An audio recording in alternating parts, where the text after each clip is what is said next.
Alright, so along with the other stuff that I did this week, I was responsible for enabling the rock pile to be able to teeter, because we needed to be able to teeter to show this like instability, because it was just built by Krog without any supports.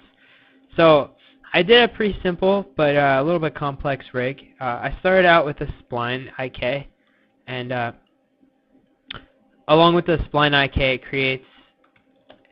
it creates a curve inside the geometry. So you can see it when you go to X-ray right here. You can see the spline, and then you can see the IK string along here, and that will enable it to be able to move. But of course, it doesn't give a illusion of actually curving when it moves, because it would just be able to go back and forth, like you would have a direction of along the x-axis. But once you enable you put some clusters along it, you'll be able to pull each individual spot with the clusters. And then from there, I created these controls along here that are driven by this guy. And as you can see, this kind of moves. And I created a multiply divide node, so when this one's moving in the x direction, this one moves a little bit less and a little bit less.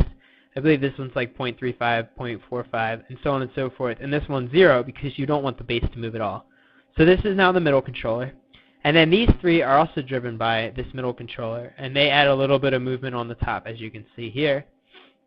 And the middle controller would be more for adjustment purposes, like as if there was like a strong wind. So we would kind of place the rock pile where we want it to be. So if we want it to be a little bit more forward, so he'll climb like this.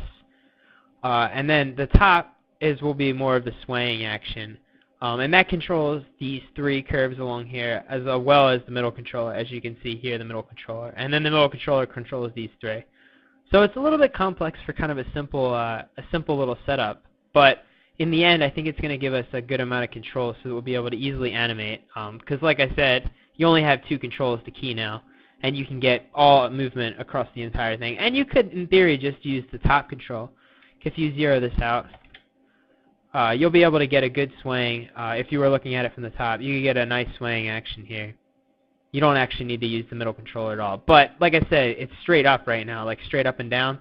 So this middle controller will allow for a little bit of readjustment to give it a nice little curvature. So it's a little bit more interesting to the eye than just before. So that's the rock pile. A little simple rig. Bye-bye.